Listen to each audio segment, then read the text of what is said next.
बिस्मिल्लाहिर्रहमानिर्रहीम। आज हमारा सेकंड लेक्चर है चैप्टर नंबर 20 का, about chromosomal theory of inheritance. और इसमें हम क्रोमोसोम्स का जो बेसिक रोल एक्सप्लेन किया गया है आपकी टेक्स्ट बुक में, उसके मुताबिक डिस्कशन कर रहे होंगे। लाइक क्रोमोसोमल थ्योरी का जो आपका लाइक कंट्रीब्यूटर है main, that is related to Walter Sutton, और बोरवी एक साइंटिस्ट है साथ में। लेकिन प्राइमरी रोल जो क्रोमोसोम्स का, it was explain by the scientist. ये जो आपको नजर आ रही पिक्चर कार्ल कोरेंस की है, he was a German geneticist. तो इसने जब मेंडल का वर्क रीडिस्कवर किया तो उस वक्त क्रोमोसोम्स का सेंट्रल रोल एक्सप्लेन किया था। लेकिन chromosomal theory of inheritance in दो साइंटिस्ट की दी हुई है, जिसमें से ये पहला साइंटिस्ट जो आप देख रहे हैं on the left, he is mister Sutton, और राइट साइड पे जो है वो बर्वी। इन्होंने क्या एक्सप्लेन किया था, पहले तो आपको क्रोमोसोमल थ्योरी देख लें कि क्रोमोसोमल थ्योरी बेसिकली है क्या। क्रोमोसोमल थ्योरी में बताया गया था कि क्रोमोसोम्स जो है वो आपके लिए बेसिक रोल प्ले करते हैं इनहेरिटेंस के अंदर। Genes are physical unit of inheritance which are located in the chromosomes. और जैसे ऑर्गेनिजम्स में क्रोमोसोम्स पेयर्ड है तो जीन्स भी पेयर्ड है। और ना तो मेंडली की एक्सप्लेन की जेनेटिक्स, और ना ही जो है वो जीन लिंकेज का कॉन्सेप्ट परफेक्टली बिल्कुल ठीक है, बल्कि उसकी बजाय जो जीन्स का बिहेवियर है वो क्रोमोसोम्स के बिहेवियर के ऊपर डिपेंड करता है। लाइक सेग्रीगेशन, इंडिपेंडेंट असॉर्टमेंट, और कभी कभार जो है वो लिंकेज भी शो होता है। ये कॉन्सेप्ट सारे जेनेटिक्स से चैप्टर चैप्टर नंबर 22 से रिलेटेड है। तो क्रोमोसोमल थ्योरी की जो है वो डिटेल हम डिस्कस करते हैं। ये टीएच मॉर्गन के एक्सपेरिमेंट्स के थ्रू बाकायदा इसको प्रूव किया गया कि वाकई जीन्स क्रोमोसोम्स पे मौजूद होते हैं। जैसे यहाँ पे एक एग्जांपल है, gene for the I colour in Drosophila. हम इसी की एग्जांपल आगे पढ़ने जा रहे हैं। ये एक्चुअली एक्स क्रोमोसोम पे लोकेटेड होती है, तो इसमें राइट ऑप्शन है अल्फा। क्रोमोसोमल थ्योरी को लेकर कि जीन्स वाकई पेयर्ड हैं, फिजिकल यूनिट इनहेरिटेंस के, और क्रोमोसोम्स भी पेयर्ड होते हैं ऑर्गेनिजम्स में, उसके हवाले से एविडेंसेस हैं जो आपकी टेक्स्ट बुक में मेंशन की गई हैं, जो क्रोमोसोमल थ्योरी को सपोर्ट करती हैं। टू कॉपीज ऑफ जीन्स के होने की वजह यह है कि एग, एक कॉपी एग से रिसीव हो रही होती है और दूसरी कॉपी स्पर्म से। तो स्पर्म जो है वो स्मॉलर साइज के हैं, और एग आपको पता है लार्जर साइज का सेल होता है। डायमीटर को अगर देखा जाए तो ह्यूमन बॉडी में स्मॉलेस्ट सेल स्पर्म सेल होगा, और लार्जेस्ट सेल एग सेल है विद रेफरेंस टू डायमीटर। और जो हेरिडिटरी मटेरियल है, जाहिर है कि वो साइटोप्लाज्म में तो नहीं हो सकता, क्योंकि इक्वल कंट्रीब्यूशन होता है एग और स्पर्म का। तो मस्त था कि वो न्यूक्लियस में ही होना चाहिए भी, लाजमी है। फिर दूसरा पॉइंट ये है कि जितने भी डिप्लॉयड ऑर्गेनिजम्स हैं उनमें जीन्स की दो दो कॉपीज नजर आती हैं, और हैप्लॉइड में एक एक। फर्दर मोर, जो क्रोमोसोम्स की सेग्रीगेशन है, सेपरेशन है मियोसिस के दौरान, वो हैप्लॉइड कॉपीज बनाने की गेमीट्स में वजह बनती है। जाहिर है पेयर्ड है तो फिर जो है हैप्लॉइड कॉपीज बनती हैं। और दूसरा ये कि जो मियोसिस है उसमें क्रोमोसोम्स यहाँ पे अनलाइक माइटोसिस, जैसे ये जो डायग्राम है माइटोसिस की शोन है, इसमें सिंगल क्रोमोसोम जो है वो रेंज है मेटाफेज प्लेट पे। मियोसिस में आप लोग जानते हैं यहाँ पे पेयर्ड जो क्रोमोसोम्स हैं वो अरेंज होते हैं, और पेयर्ड अरेंजमेंट भी क्रोमोसोम्स की जो ऑब्जर्व की गई वो भी इस चीज को शो करती है कि क्रोमोसोम्स पेयर्ड हैं और जीन्स भी जो है वो पेयर्ड होंगे। लेकिन इसमें कुछ प्रॉब्लम ये थी कि नॉर्मली जितने करेक्टर्स होते हैं इंडिविजुअल्स में, उससे क्रोमोसोम्स की तादाद कहीं कम होती है।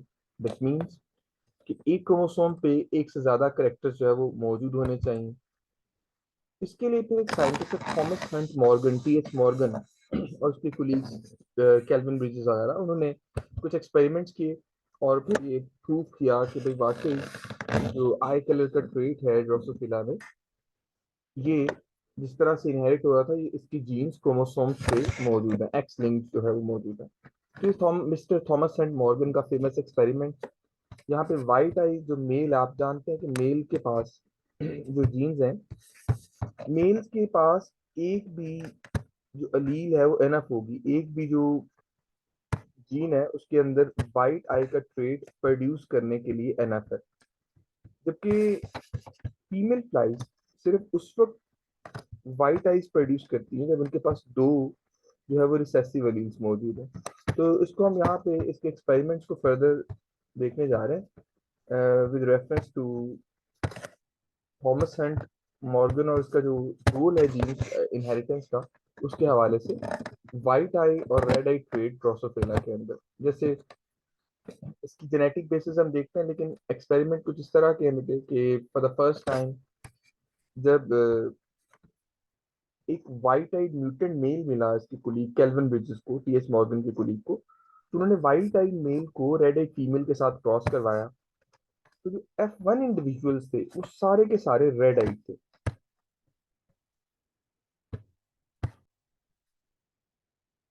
इस डायग्राम में देख रहे हैं आप, ये जो मेल है ये वाइट आइड था और फीमेल रेड आइड। जब इस रेड आइड फीमेल का वाइट आइड मेल से क्रॉस करवाया गया तो F1 इंडिविजुअल सारे के सारे रेड आइड थे। यहाँ से उन्होंने कंक्लूड किया कि रेड आइड का होना एक डोमिनेंट ट्रेट है और वाइट आइज का होना एक रिसेसिव ट्रेट है। फिर जब उन्होंने F1 जनरेशन के मेल और फीमेल को पिक करके उनका क्रॉस करवाया तो नेक्स्ट जनरेशन में तकरीबन 782 के करीब फ्लाइज प्रोड्यूस हुई, जो सारी की सारी वाइट आइड थी, लेकिन वो सब की सब मेल थी। इसकी अगर आप जेनेटिक बेसिस देखते हैं तो आप इसको ज्यादा क्लैरिटी से देख सकेंगे कि क्या वजह थी, किस तरह से जो है वो वाइट एज ट्रेट इनहेरिट हो रहा था। जो मेल्स होते हैं एक्स वाई और फीमेल्स होती हैं एक्स एक्स। ये पहला स्टेप, पहला क्रॉस है आपकी बुक चैप्टर नंबर 22 से ये क्रॉसेस दिए गए हैं, लेकिन इसको चैप्टर 20 में भी एक्सप्लेन किया गया। लाइक मेल है अगर वाइट आइड तो एक्स डब्ल्यू के साथ इसको वाई से शो करेंगे, जबकि फीमेल अगर रेड आइड है तो दोनों एक्स क्रोमोसोम के ऊपर ट्रू होमोजाइगस फॉर्म में W प्लस की एलील मौजूद है। जाहिर एग्स जो प्रोड्यूस होंगे वो सिर्फ W प्लस टाइप के होंगे, एक दफा लिखे या दो दफा आपके पास परसेंटेज नेक्स्ट सेम आएगी। और मेल जो गेमीट्स प्रोड्यूस करेगा एक W टाइप के और एक सिर्फ Y स्पर्म कंटेनिंग, जिसमें जाहिर है ये वाई टाइप की अलील या रेड टाइप की अलील नहीं जा रही। तो उसके जब क्रॉस बनाते हैं तो 50% ये वाले इंडिविजुअल्स प्रोड्यूस होंगे जो कि रेड आइड फीमेल होंगे, but they are heterozygous W plus and W। जबकि 50% रेड आइड मेल प्रोड्यूस होंगे, कोई भी इंडिविजुअल वाइट आइड प्रोड्यूस नहीं होगा, क्योंकि फीमेल से जो अलील आ रही है, फीमेल से जो जीन आ रही है, that is purely having W plus. अब नेक्स्ट क्रॉस उन्होंने क्या किया कि इसी रेड आइड मेल इंडिविजुअल और रेड आइड फीमेल इंडिविजुअल्स का सेकंड जो है वो सेकंड क्रॉस करवा गया। जैसे कि ये सेकंड स्टेप में देखिए, रेड आइड फीमेल जिसके पास दोनों जो है वो एक W प्लस और एक W का लीड होनी चाहिए थी, और दूसरी तरफ जो रेड आइड मेल है इसके पास यहाँ पे मिस्टेकनली जो है वो थोड़ा सा फर्क है कि ये W की जीन है, W प्लस की नहीं है। यहाँ पे उन्होंने बिल्कुल ठीक शो किया। जब ये W प्लस इस W प्लस के साथ जो कि मेल से है,